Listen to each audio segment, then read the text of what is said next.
CBS Sports HQ presented by Caesars Sportsbook. I'm Chris Hassel, getting ready to pick every Week 6 game against the spread with Brady Quinn and Pete Prisco, who are standing by. We'll even throw out some over-unders as well. We're going to kick things off with the defending champion Tampa Bay Bucks heading to Philly on Thursday night. Week 6 in the NFL will kick off with the defending champions, the Tampa Bay Buccaneers, heading into the city of brotherly love to take on the Eagles. Back in this thing, baby. All we gotta do is believe, you know what I'm saying? Well, Tampa may have looked a bit sluggish in weeks 3 and 4. Brady got the Bucs right back on track against the Dolphins in week 5. 11 guys seeing it the same way, executing toward the same thing. As for the Eagles, they desperately needed a win in week 5 against Carolina if they were to have any shot at competing in the NFC East. And it was their quarterback, Jalen Hurts, who gave them the spark they needed. Jalen Hurts has done some wonderful things in this game. Look at the leadership. Look at the way he made big play after big play. We got to have each other's back through everything. And today, we had each other's back. That's the beauty of this sport, you know.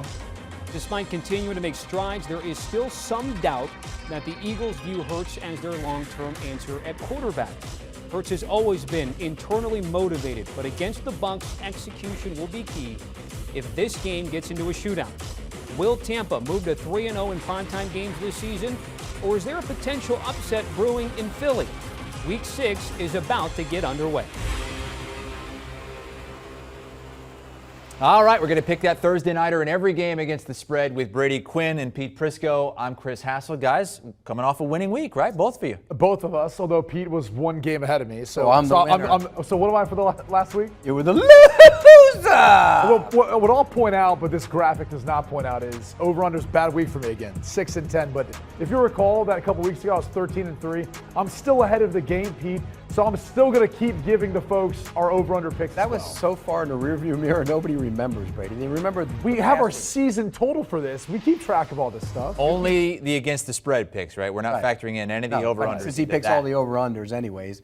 Don't this week. I'm sorry. Hey, going down. I'm the one who likes action over here. You're going down, though. I like it this week. Yeah, No, you have in the last 2 weeks. I feel bad for this past week was better than the week before. You know what happened? I told you yesterday on the text. Oh, here we go. Since he went 13-3 that week, the books adjusted the line for his picks, and that's why he's missed a couple the last few weeks. They've come back and they've crushed him. All right, the Thursday nighter, the Bucs at the Eagles. Tampa Bay giving 7.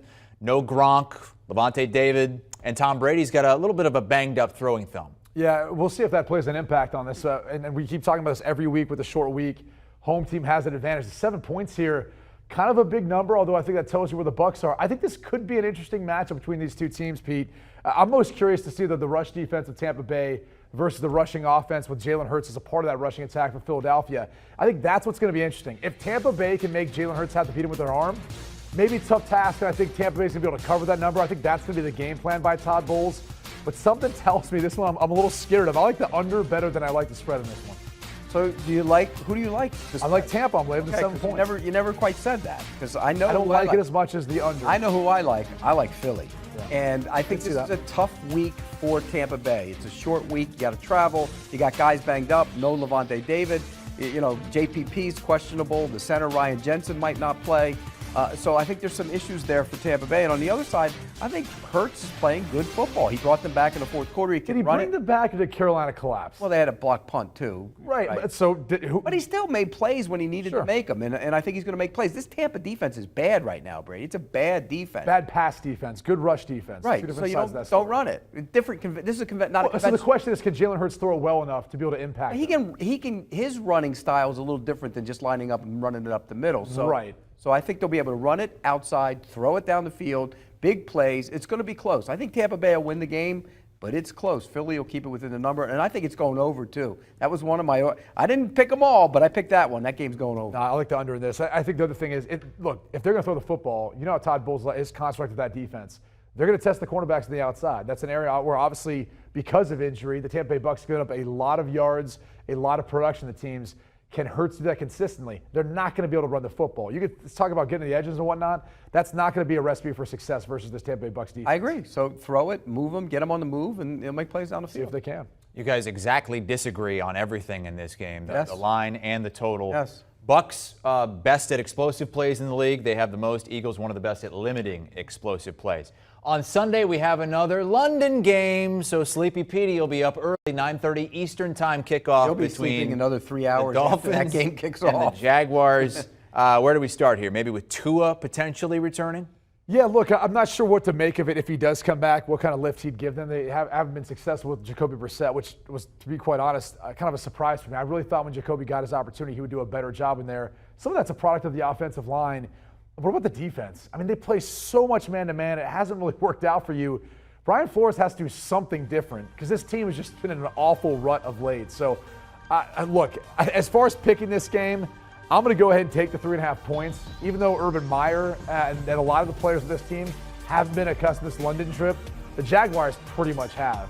And if you're going to spot them 3.5 points the way the Dolphins have looked, I'll go ahead and take it. But I think this is a low-scoring game between these two teams. I don't think you're going to see a ton of points being scored. Couldn't they have just played this game in Orlando or something? I mean, the two Florida teams got to get on a plane and both go to London. It's a great point. Yeah. I think Miami's going to win this game, and I don't think Jacksonville's very good right now. And defensively, we're really going on a limb They can there. run the football. James Robinson, I mean, if they rely on the running James football. Robinson ran the ball well last week because they actually gave it to him. That was a novel idea. Did you hear what Urban Meyer said? He wants to be a 250 passing yard, 250 rushing yard He's team. playing in the Big Ten again. You know how many times Jacksonville's done that throughout its history? Yeah. Never. Zero. Yeah, Yeah, zero. it's never happened. Not happening. I think it's happened like 38 or 39 times. In the Big Ten, it happens. Well, in college football, it sometimes happens. Right. In the NFL, I think it's happened like 38 or 39 times since in the Super Bowl era. So He also doesn't know if James Robinson's in the game on key situations, which is a whole nother issue because last week they had a 4th and goal for the one, and he had Carlos Hyde in the game, and he didn't know it. So they have all kinds of issues. They're not a good team. Lawrence is getting better. He doesn't have any weapons. You talked about the man coverage. I'd man these guys up all day. Nobody runs. You can stick on them. I love Miami in this game. I don't think Jacksonville you could stick on them. That's a strategy, but then you're subject to pick routes, isolation routes. They don't use enough of them. Laviska Shenault can do that. He can get that done. They don't use enough pick rub. They will in this game. We'll see. I would. How do the teams feel about going to London to play? I went 1 year back in 2010 with the Denver Broncos, and I will say this much. I hate when teams decide to travel on a Thursday. You end up traveling Thursday afternoon, you end up arriving Friday morning. We lost that game to the San Francisco 49ers. I've never seen a locker room so tired, so unexcited to go out there and play a game. In Wembley Stadium, mind you, one of the bigger venues in the world. And you could see guys yawning left and right. I hate when teams leave on Thursday, leave early in the week, get there, get adjusted, get the distractions out of the way, go see Big Ben or the Ferris wheel, whatever else you want, Buckingham Palace and the change of the guards, get it out of the way, get adjusted, and go play a football game. I think it's stupid and it's cheap when teams go late in the week. But Jacksonville's done it every way imaginable. They've done it early in the week. They've gone there. Okay, Jacksonville hasn't been a good football team if you're going to play it out that way. No, but there's different ways to do it. Sure. I agree. It's a tough trip anyway. And Have you gone before? No. And neither are the guys in the building this year. I think because of COVID, only the team's going. Because I've always felt the worst, all right, on that third day that I was there, flying overseas like that through travel. I've always felt worse anytime I've done that. So I don't know why you'd recommend to a team then to fly on a Thursday, get in Friday morning, and then to make you stay up through it. It's a terrible schedule. I think I'd feel bad if I had to eat bangers and mash all week. Let's recap the picks from the first two games of the week, the Thursday nighter and the London game on Sunday. No agreement whatsoever. Pete, can you at least agree on the under maybe for Dolphins? I would Jags? probably lean that way. Okay, Yes, all yes, right. I would all lean right, that way. All right. I'm not picking it, but I would lean that And way. across the aisle there. Don't count it against me if He's it goes leaning, right. he's leaning that way. I'm leaning that way. All right. Yes. When we come back, going to move on to the early slate on CBS featuring a really good matchup. Lamar Jackson and the Ravens 4-1 against Justin Herbert and the 4-1 Chargers.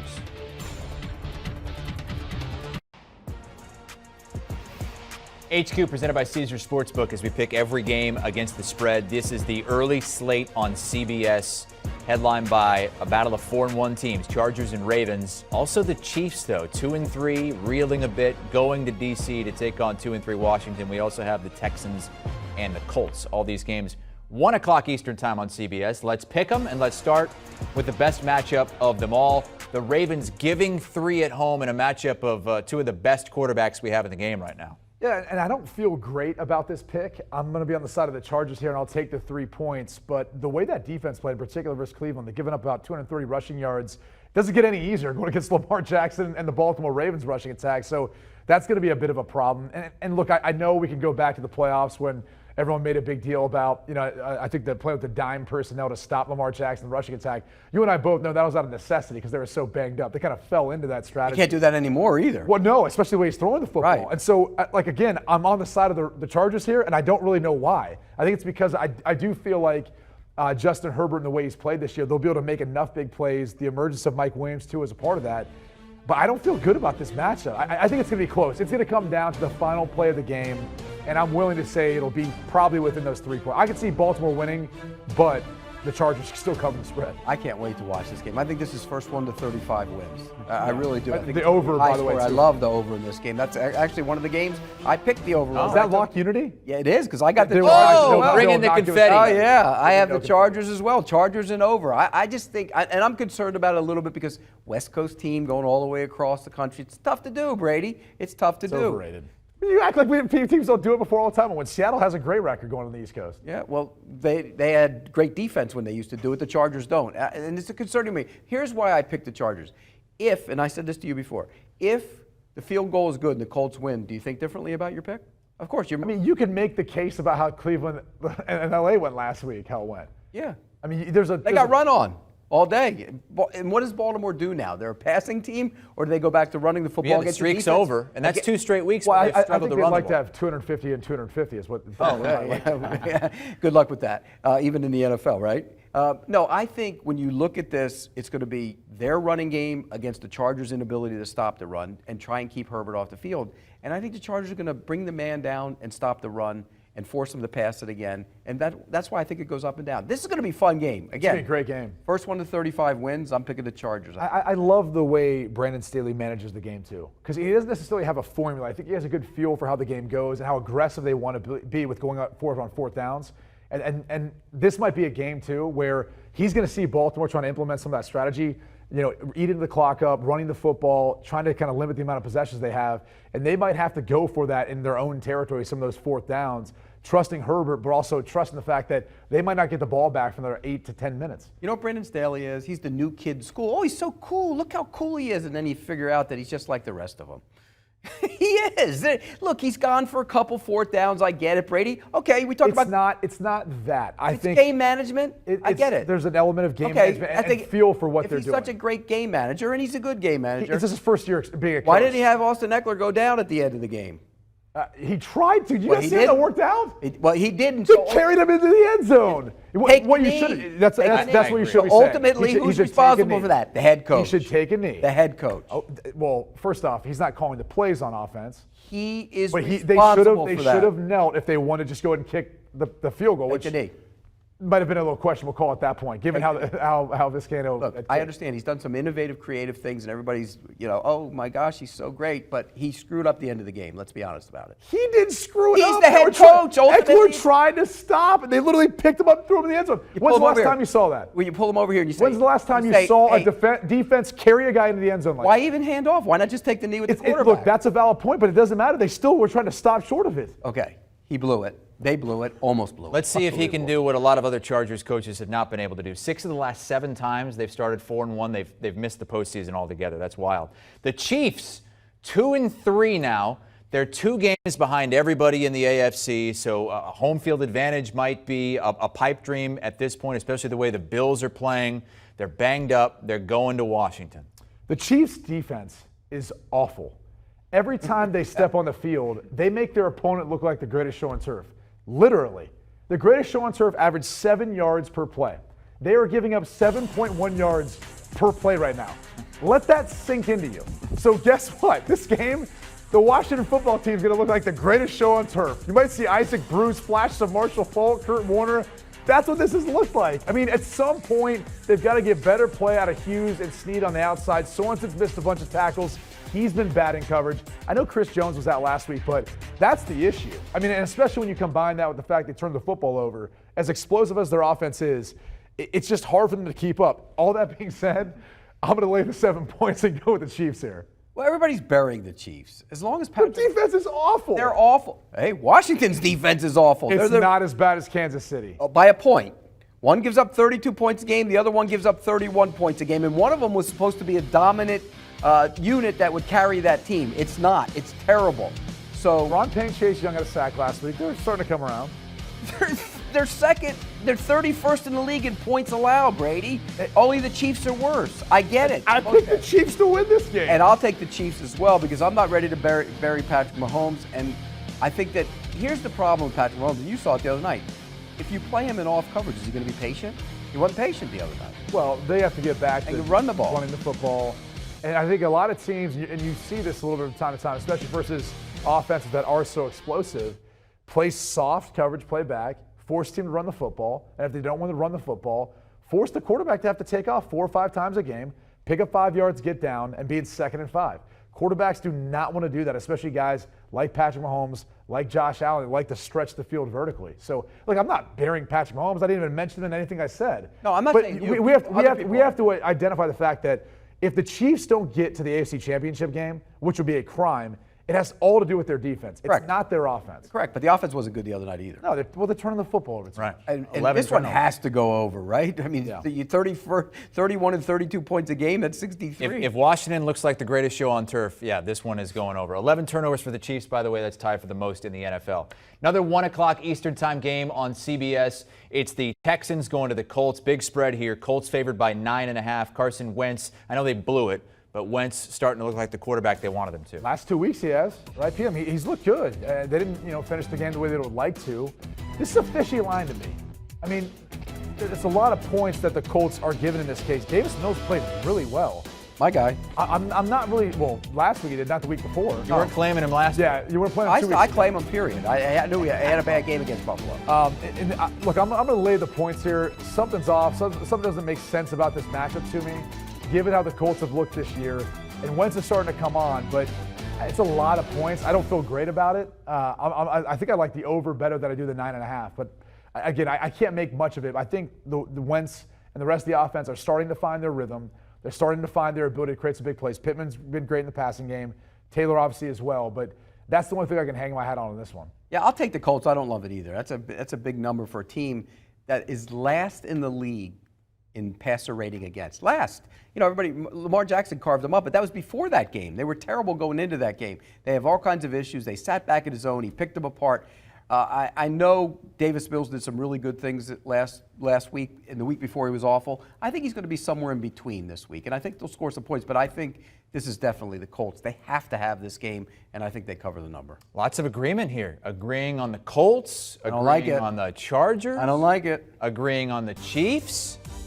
How about that? And even the over on that Chargers-Ravens game. The lock unity there. Let's see if we get any more lock unity from Brady and Pete. You know what I figured out, Chris? What? If I agree with him the rest of the year, I'll win the overall Yeah, you're picks. 2 up on him, right? Actually, it's a good strategy if you just want to beat me.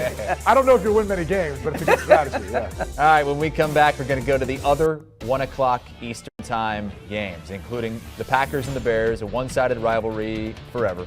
Aaron Rodgers against Justin Fields, who has won 2 straight games as a starter. Caesars Sportsbook bringing us our betting lines as we pick every game against the spread. These are the Fox games. We just picked the CBS games, the early slate. These are the 1 Eastern time Fox games on Sunday. Bears-Packers, and you got the Rams, biggest line of the weekend, minus 10.5 at the Giants. It is now time for Pete Prisco's Spinning Top of the Week. I love that. And Pete, the last 2 weeks, you haven't singled anybody out. You've picked an entire offensive line. This week, you're singling out a rookie. And this pains me to single out a rookie. He's played good up until last week. Okay. He's For been a okay. rookie, he's not Rashawn Slater, but he's played well. Penei Sewell, the left tackle for the Detroit Lions, is the spinning top of the week. And he had a rough go of it last week. There's no other way to say it. He was bad. Everson Griffin got him a couple different times. And you can look at these plays. And this is one, this isn't even a sack, but he hurries him. And he got him a couple times with the same exact move. And I asked somebody who would know about he said he's setting too deep. And Brady, you would know this as well as anybody. He's setting too wide, not protecting his inside. Especially after the first time he does it to him when he counters back inside. Okay, so there it is that There's time. the second time. Okay, now this is the play right after this one. Right. That play, and then this play is right after. Well, look, here's what I'll say, too, as you can see, see how wide and how far he sets outside? Yeah. I mean, first off, you don't want to go out to the DN. You'd rather him come to you. Right. And that's part of the issue there is then you leave him all that space. Playing left tackle, I'm not a left tackle, but I grew up with two uncles who played college ball and offensive linemen. You have to understand, especially when they're out on an island like that, it's no different than when a cornerback gets beat and when a left tackle gets beat. That starts to get into your head a little bit. Sometimes you got to pick those guys up and encourage them a little bit more and then help them understand each series. That DN, he's going to come at you with some different moves, and if you can't stop something, he's going to keep bringing it until you can. And that's a veteran defensive end who has all the tricks. He's not a great player anymore, but he knows the tricks, and he got fooled by some of those tricks. He also got bull rushed a couple times in that game as well, and he's going to be a good player. Don't get me wrong, but he just had a bad. Well, once I start getting you think that I'm going to counter, I'm going to try to get up around the edge, then I just have to give you one little move. If I get my hands inside and have leverage, I'm going to drive you right back to the quarterback. But it was the same move for early in that game over and over again. Then he started powering. It'll be a learning lesson for him. It's good. He's going to be a good player. He's going to be a good player. Panay Sewell, the spinning top of the week for the winless Detroit Lions, the only winless team in the NFC. They're at home against the Bengals, and they're getting 5.5. Lions seem like they lose every week on a 50-plus yard field goal at the buzzer. You know, I said something last week I kind of regret saying. You said you'd never pick the Lions again. Well, and I said that because they're false hope. And I think when you looked at how last week's game ended, it was the definition of that. They led you to think they're going to be able to win that game. They stayed in that game. They fought. And then they still, with 37 seconds left, no timeouts, Kirk Cousins drives down, gives them a chance to get a field goal to win. So the reality is this. You saw the emotional Dan Campbell after the game this past week. I mean, you can see how bad he wants it for these players. And I think these players are playing hard for him, Pete. They're an 0-5 football team. They're not very good, but they're still hanging around in games. I think they're going to hang around in this one. I don't think they're going to win the game, but I think Cincinnati might win once again by a field goal. But if it stays at 3.5 points, I'll gladly take the 3.5. I'll take the hook because that's how I think this game's going to go. Look, I know about Cincinnati's pass rush that's improved and the Joe Burrow to Jamar Chase, how great that is, and Chase is close to Randy Moss. I get all that. There's something about this team. They're going to win some games. This might be one where they actually have a shot, and I think they'll hang around in this one. I wouldn't say this to his face, but there's no crying in football. Oh, no. Come on, Dan. You can't cry after a loss. You just can't. Well, some people say you can't cry if your cat dies, but I'm just saying. Huh? Yeah. What do you mean? You can't cry when your cat dies. I didn't cry when my cat died. That's what I heard otherwise. Big cat guy. Big cat guy. Yeah, big cat guy. Should I take the Lions? With the cats here? No, I'm not going with the Lions. I'm going with the Bengals, who are a cat. And I'll take the Bengals. I just think, you talk about a tough loss. How about their loss last week? That was really tough to handle, and they thought they won. A number of those. They thought they won. They're a good football team. I'm going to say this about Dan Campbell. Watch this tape of this, putting this thing together, and I really studied this tape. His team plays hard. They're on defense. They play tough but physical. They had Kirk Cousins acting like it was a big game last week. That's how bad he played. And so I give credit to Dan Campbell for that. I just don't think there's any crying in football. But I'll take the Bengals. but you think Cincinnati's going to cover the 3.5? I do. I'll take the Bengals. If this was a 3-point spread, I'd be on the side of Cincinnati here. But I think 3.5, anything more than that, I like Detroit. I think they're going to play this in a tight, close game. I looked at it and thought about Detroit, but then I flipped it over and I took the Bengals. Jared Goff had success with Sean McVay. His record with all other coaches not named Sean McVay, 0-12. Who's he throwing to? Yeah, I was going to say, he's not playing that bad. He's actually playing. His record. I would say he's playing the best football he's played in probably 2 years. You have to go back 3 years with L.A., where he was. I mean, he's not playing as bad as the record looks. He's not. He has nothing outside. No. Nothing. 0-12. 0-12. That's not an individual stat. It's a team stat. It is a team stat. It's a win-loss record. Like baseball nowadays, you don't even care about the win-loss record. Yeah. I'm just stating. I'm going to ask you your thoughts on Spencer Petras, too, then, about the whole win-loss and all that. Unbeaten. Yeah. It's unbeaten Spencer Petras. Wait till they get the Sun Devils in the semifinals in the national championship. All right, this is an NFL show here, presented by Caesars, as we pick every game against the spread. The 4-1 Packers against the Bears. Aaron Rodgers has won 4 in a row. Justin Fields has won 2 straight starts, but come on. It's Bears, it's Packers. Rodgers, yeah. Green Bay has won 13 of the last 15. He typically dominates this team, this series.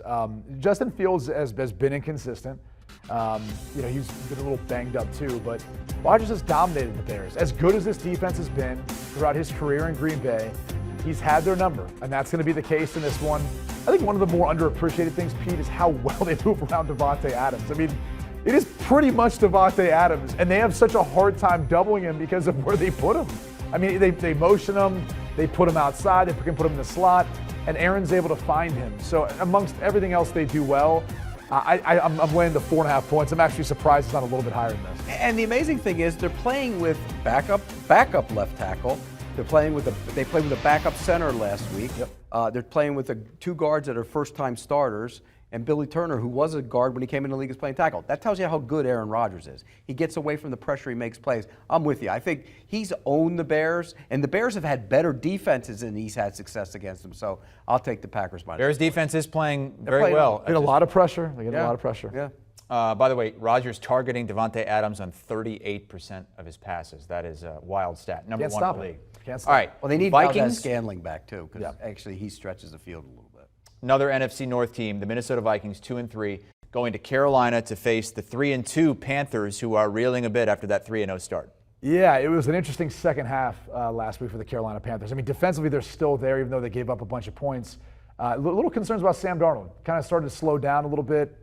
Although this one, I think these two teams are pretty close to one another. Because Carolina's playing at home, I'll give them the edge in this one. And it's basically a pick. I might say you might as well just go and play the money line instead of taking the 1 point. This is also a game that I think it might be an over. As good as I feel like Carolina's defense has been playing, I think Kirk Cousins and the Vikings will put up some points, as will Carolina. So I like the over in this one, and I'm on the side of Carolina. Yeah, you see that number at the bottom there, Pete. Darnold, worst passer rating in the NFL the last 2 weeks. Well, you know what stopped the last couple of weeks? Everybody blaming Adam Gase for Sam Darnold, because he's played like he played with the Jets. And so there's still major questions about Sam Darnold. And right now, he has to go out. This is a big game for him. He has to prove to people that he can be their quarterback or be a good quality quarterback, and he hasn't done it in the last 2 weeks. This is a tough matchup. That Vikings defensive front against that Carolina offensive line, which has struggled at times, could be a big mismatch for the Vikings. So for that reason, you wouldn't label it a big game, right? It's not a big game. You said it's a big game for Sam Darnold, but not a big game in the grand scheme of things. So Kirk Cousins will play well. I would say it is a big game though for Minnesota, because both teams really, because Minnesota has to got to get it to 3-3. It's not a big game in the grand scheme of the NFL landscape. It's not a big game. You know, Cousins and Zimmer kind of showing the emotion at the end of the game. It was interesting. Talking to someone within the Vikings, they said we've been looking for him to show this sort of emotion. Now, I don't know if Mike Zimmer liked it the way he grabbed. It looked like him. he was gonna. Yeah, I mean, it looked like there's a lot of things. I've known Mike for a long time. Mike might have hit him. Yeah. Bottom line is they were looking for that sort of emotion out of Kirk Cousins, so it was good to see. Although I think he's gonna be on the losing end on this one. You do? I do. I got the Vikings. All right, one more early game to pick. 4-1 Rams, biggest spread of the week. They are giving 10.5 on the road at the Giants. And Brady, you have a little bit of a caveat here. Well, yeah, I mean, look, if Daniel Jones plays, I don't even know if it will stay at that number, but I'll take the 10.5 points. Daniel Jones has played well. They've got some weapons now. Kadarius Toney's stepping up. I mean, he's got flashes of, I think, what you see, why he's drafted in the first round. So I'll take the 10.5 points if Jones plays. It's not going to be Daniel Jones. It's going to be Mike Glennon. I'm on the side of the Rams, even though they're, flying, as you say, West Coast to East Coast. Pete, big time zone. They're going to be playing Mike Glennon. You can play that game anywhere. There You can play it, Mikey Glenn. You can play that game in some backyard in L.A. You can play it in London. They're going to beat Mike Glennon. But I'm with you. If Daniel Jones plays, that's going to be a tougher game. I don't think he plays. He's in the concussion protocol. Didn't practice. They did get two receivers back today. Shepard and Slayton probably going to go, so it gives them some more weapons. They do. No Barkley, probably. That means that you get Devontae Booker. I don't know. I just think the Rams are a mismatch here. And they're rested. Especially considering the Giants. You know what offsets the long trip? The Giants' defense has been disappointing. You know what offsets the long that? trip? They're rested. They played on a Thursday night. That's right. A little extra time. That's a little extra time. And usually the West Coast teams go out 2 days at a time. So I like the Rams minus the point. Robert Woods going to go nuts again? Probably. Versus the Giants' defense where they played this year, probably. The Giants' D allowing 74% completion percentage. That's worst in the NFL. All right, recapping a lot of disagreement here. Only agreement on the Packers, I believe, if I'm reading this correct. This is where I separate. Packers minus 4.5 is the pick. Brady, the actual pick is probably going to be Rams minus 10.5 because Daniel Jones is probably not. Copying my paper again to try and keep it. No, I sent my notes in way before you. I don't think you do. You can ask Chris and Jack. They get them. I don't think you do. I have to refer to Jack on that one. Coming up, we got the Cowboys and Patriots. It's a late game on CBS. Boy, the Cowboys are playing well. We'll get the pick next.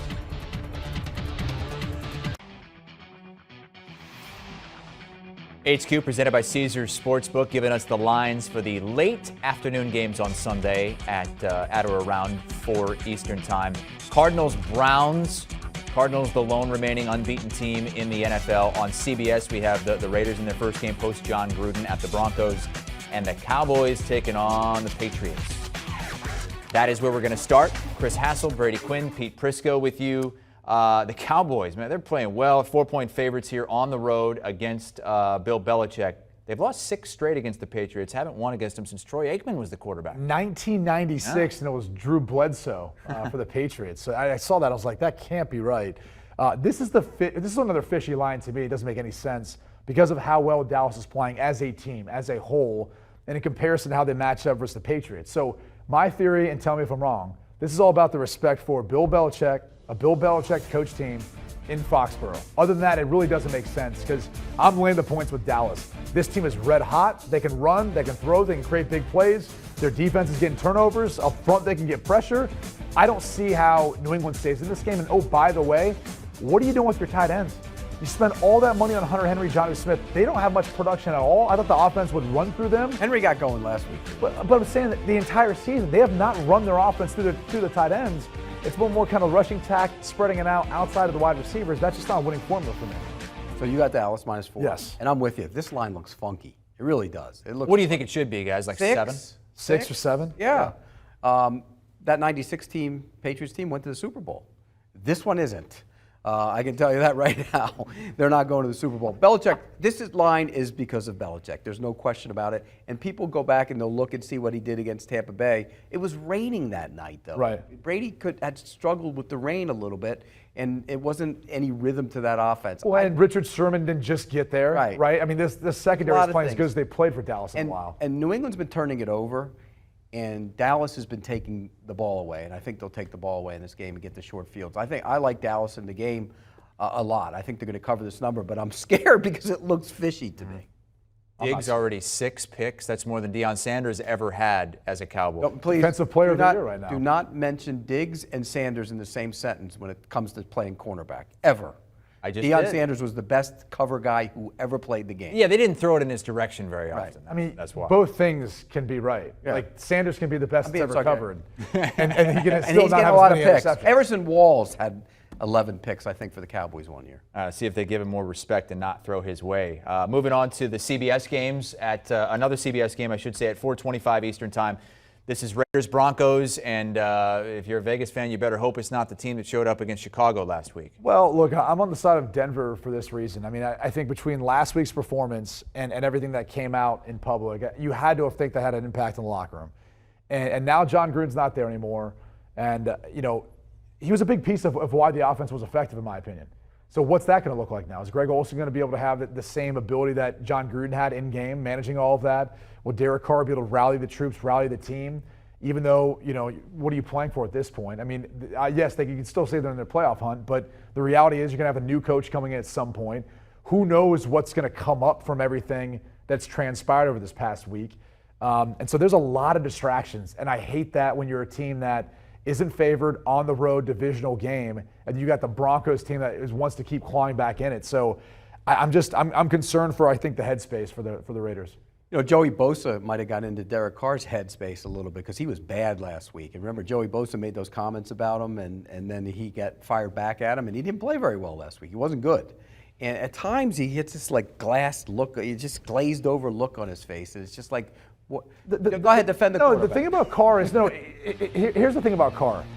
Versus the blitz, he's actually pretty good. But then there's all these stats of versus pressure. Define to me what's pressure. Tell me which pocket passer is good when there's a free DN running in his face. You know the guys who are good against that? Kyler Murray, Lamar Jackson, Joe Burrow, Justin Herbert, because they have more mobility. Guys who are typical pocket passers are not good versus the pressure stat that everyone throws out there. It's one of the dumbest things I see. Is Tom Brady good when he's got a free runner right in his face? No. No pocket passer is. Okay, are you ready to defend Nathan Peterman now since you just defended Derek Carr? I mean, you are the quarterback defender. That's what but I'm just saying, let's be real about this. Look, he played awful last week, I thought. It just didn't look like he was any rhythm, and I thought they would score points on the Bears a little bit anyways. And I think this Denver defense, the Broncos showed something last week. They were getting blown out at Pittsburgh. They made that a game at the end. And that tells me a lot about where they are as a team. I'll take the home team with everything that's gone on. And I did talk to somebody out in Las Vegas this weekend. They said, look, we're trying to rally around this group, but can you really do that? It's a tough situation. So, and Greg Olsen will now run the offense, right? Yeah. Yeah. I mean, I've been on teams where we've had an interim head coach during the season. And I'll be honest with you, what starts to happen when organizations have an issue like this and they're starting to think about who's next, you start thinking about what's next. And you start thinking about, next season and trying to preserve yourself for that because it feels like this season's going to go off in a tailspin at some point. Substitute teacher. Remember what you did when the substitute teacher came in? Goofed off. You did whatever you threw racers at the kid's head in front of you. Spitballs. Okay, that game is at 4:25 Eastern on CBS. There's also a late game on Fox. It's 5-0 Arizona, the only unbeaten, and the 3-2 Browns, and the Browns are slight favorites in this game. Yeah, I feel like I'm going to regret this decision and taking the Cardinals because, West Coast team traveling the East time zone. You can regret it all you want. It's a big difference. No, look, the Browns are a good football team. I know they lost last week, but they can run the football. Baker's not having a prolific year. Obviously, issues with getting on the same page with Odell Beckham. That's still lingering. But defensively, I think they'll be able to match up well on the outside. And I do think they're going to have, there'll be some protection issues for Arizona's front. Their offensive line. So all that being said, I'll take the 2.5 points. I think these teams are a lot more even than the records display. So I think it's a close win by Cleveland, or maybe the Cardinals pull off the upset. But I also think it's going to be a lower scoring game. I don't think it's a West Coast team though, because I think they're in mountain time zone half the year. It depends on the year. Yeah, how do you go about handling that? Half the year the one, half the year the other? Yeah. Well, what are they on right now, Pete? I think they're in.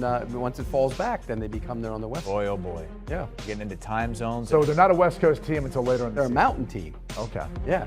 Okay, so that I think that's right because Wait, so what does that mean then? Does that mean you're not picking them because later on this season you would? know why I'm not picking them?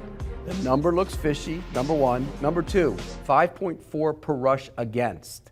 What do the Browns do? They ram it down your throat. What's the best way to beat Kyler Murray? Keep him on the bench. He didn't play very well last week. I think the Miami Dolphins of 1972 will be celebrating with champagne because I think the Arizona Cardinals are going to lose this game. I'll take Cleveland minus the points. The other big thing is, Chubb, Hunt running the football. Is there a better tandem as far as yards after contact? No. Those guys never go down. It's going to be a huge challenge for the Cardinals defense. Line's good. I think last week was a pretty physical game for them. I'm kind of curious to see how they respond to it. It was a low-scoring game. The 49ers always play the Cardinals. You're talking yourself into the Browns. I know, because I wanted to pick the Browns. Look, I think the Browns will win this game. I think it's going to be a tight game. It's going to be within that 2.5 points if they win. We almost, by the way, last week we both picked Cleveland plus the 1. It almost was right on the number there for a bit. Yep. By the way, you were wrong, Pete. It's West Coast time right now. Then it goes. It'll be mountain time. So now you don't want to pick the Cardinals? No, I'm still. That has no impact on running the football down your throat. No, it doesn't, but apparently it does with your picks sometimes. Look at this, agreement on the Cowboys and on the Broncos, but not in that Cardinals-Browns game, although you guys are kind of all over the place there. Brady's talking himself into a different... He likes the Browns. I know he likes the Browns, and the reason he didn't pick the Browns was because he knew... How did we not mention it's a battle of two Oklahoma quarterbacks? Second winners. Matchup. Heisman winners. Number one overall picks. Kyler won the first and only matchup back in 2019. All right, when we come back, we move on to the prime time games, including the Bills on Monday Night Football, looking to keep it rolling in Tennessee. Why Pete Prisco thinks it might be closer than you think. Got two more games to pick here. HQ, presented by Caesars Sportsbook, picking every game against the spread. Steelers 4.5-point favorites. It might look weird at first blush, but remember Russell Wilson is not going to play in that game. It's going to be Geno Smith. Bills minus 5.5 at the Titans. That's the Monday night game. So, with Brady Quinn and Pete Prisco, let's start with the Sunday nighter. Both these teams, Seahawks, Steelers, just trying to keep their head above water. They're both injured. They're both 2-3, and Geno Smith is the man for Seattle. Yeah, I want to talk about Pittsburgh first to start off with. Look, Ben, had a couple touchdown passes last week versus a good defense. I think he's starting to feel better, play a little better. One down the field, too. Najee Harris over 100 yards rushing. It feels like the offense is starting to come together, even though the defense wasn't as dominant as it was early in the season. All those things, they don't have to be, at least offensively, not versus the Seattle Seahawks, the way that defense has played. And obviously, the Pittsburgh Steelers defense is going up against a backup. So even though Geno came in, played well, a little different feel now. You know, you've got an entire week to prepare for him, game plan for him. I think that plays to the advantage of the Steelers. I'm laying the 4.5 points, tough environment, tough place to play. The over-under's low, then, 42.5. I think they get over this number, especially as bad as the Seahawks defense is. So, I like the over, too. Yeah, I'll take the Steelers as well. Look, Geno came off the bench. Geno Smith did a nice job when he came off the bench, but you made the point. It's entirely different when they know you're playing. And we go back to what he was before he was a backup quarterback, which he struggled at times. And I think he's going to struggle in this game. I don't think the Steelers' defense has been quite as good as I expected it to be, in large part because the secondary's played poorly. Minka Fitzpatrick's had a terrible year. And they need tough matchup this week. He needs to pick it up. Is he back out of your top 100 now? Oh, he's out now, man. Right now, he hasn't played well at all, and I don't know why, because he's got skill set. I just have no. You watch the tape, and he gets lost at times. I don't know what you want about the Steelers defense. The Seahawks have been worse. So bad that Pete Carroll's calling the LA Times to do interviews about USC and where they're at right now instead of avoiding talking about the Seattle Seahawks defense. They're bad. They're bad. They're so bad they'll make Ben Roethlisberger look good. I like the Steelers minus 4.5. Okay, minus 4.5 because Russell Wilson is not playing in that game. Monday Night Football. The Buffalo Bills seem like they're the most complete team in the NFL. 5.5-point favorites at the Titans. They've got the best offense. They've got the best defense in the point league differential, right now. all that stuff. Yeah, I mean, almost like you forget what happened week 1. But they're the best football team in the NFL right now. You know, Pete talked about it. I think you picked them to win the Super Bowl. Yes. It'd be nice for Bills fans, for Bills Mafia, but we're on different sides on this one, and I don't really know why. I think there's a formula for success for the Titans in this one. It's a lot of Derrick Henry.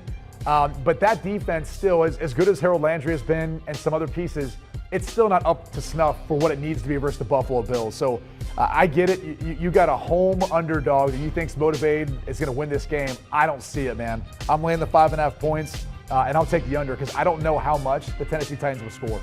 I just think a couple things are at play here. They put so much into beating the Chiefs last week. That was their target. That all offseason, that had to be their target. They drafted with the idea of beating the Chiefs. And now you go out on the road for a second straight week in a primetime game, and you're playing at the Titans, who will pound that football with Derrick Henry. Here's the other thing. Remember last year when they played? It was this the COVID one? Yeah. It was the COVID, yeah. The Titans hadn't been together for 2 weeks. 41-14, I think. 42-16. Yeah, close. and what happened? They played off coverage and dared Josh Allen to be patient like teams do, and he wasn't. So let's see. Remember the first week, Pittsburgh played, they blitzed nobody. Pittsburgh known for the blitz. Well, how do you think Kansas City tried playing Josh Allen? Well, how are you going to play him this week? Well, they were playing a little off coverage. Josh Allen starts running the football. Now you got to deal with that. Okay. I'll take my chance with him running it before I take my chance with him throwing it. I think the Titans hang around. Circling this one. Buffalo wins the game. Buffalo wins the game, but the Titans stay within the number. Why are you circling it? I'm circling this one. Why? Because these are your Buffalo Bills. This is a very winnable game for them. Oh, I think they win the game. 5.5-point spread as a road team is a pretty big spread for an NFL team. I think they win the game, but I think the Titans are within the number. Yeah. Field goal game. Last year it was on a Tuesday. This year it's on a Monday. Monday Night Football. Bills and Titans. Circle that. Agreement on the Steelers. About 5 times. Steelers minus 4.5 against the Seahawks. Disagreement on the Bills and the Titans. With Kansas City struggling, they are no longer the favorites in the AFC. That would be the Bills. They're no longer the favorites to win the Super Bowl. That would be the Tampa Bay Buccaneers with the Buffalo Bills, both at plus 550. Look at the disrespect for the Arizona Cardinals. I mean, not even on the top 5 odds, and they're the only unbeaten team right now. Yeah, look at the disrespect for the Packers. Well, I mean, defensively, do you feel that good about where that team is? You feel good about Tampa Bay's defense right now? I feel good about their run defense. Yeah, okay, but they're not. Their pass defense is awful. It's been bad. They've been banged up. I mean, I know. They've got some injury issues. So does Green Bay. Yeah, but Green Bay, that's always been their Achilles heel. Alexander's not there. They got issues. I get that, but that's always been their Achilles heel. No one's doubting. Always have Rodgers. No one's doubting that. Always have Rodgers to bail them out, like Danny used to bail out the Miami Dolphins all the time when they had bad defense. Oh, Danny Marino, is that what you're talking about? You know. The Buffalo Bills right now, their fans are going crazy because they feel like this really could be the year, co-favorites to win it all. Of all the teams out there in the AFC, NFC, who would be the biggest challenger, you think? To the Bills? Mm-hmm. Probably the Packers. I mean, I think when I look at the construct of that team, probably what they can present, at least in my opinion. And maybe it's just a short snapshot of how the Bucs defense have looked, but I don't feel like Todd Bowles has done a good job adjusting his scheme when things aren't going well or when teams are getting after some of the younger cornerbacks or guys like Rich Sherman just got there. you got to just provide them some help, right? I mean, you might even have to sacrifice not being the number one rush defense to not give up as many yards in the passing game. You have to adjust. I don't know that he's been willing to do that. I think the Packers are in a really good spot right now. Maybe the Cardinals too. I mean, look, I'm not out on that team yet and seeing what they're capable of. I think the biggest challenger will come from the winner of the Baltimore Chargers game this week. If it's the Chargers, I think they're the biggest challenger. If it's the Ravens, I think they will be. The Ravens have not played good defense, and we've come to know them as a good defensive team. They have to pick it up on that side of the ball. But I think the Chargers' run defense is a problem, too. So the winner of that game is the biggest challenge. Pete, we have 10 seconds. Your message for kickers in Week 6. Make your damn kicks. You're paid to make kicks. It's all you do all damn day in practice. Make the kick. There you have it. Want a sports network that delivers everything that matters about the game? The highlights, the picks, the instant analysis. No yelling, no fake debates, no politics. Hit the subscribe button and never miss a moment.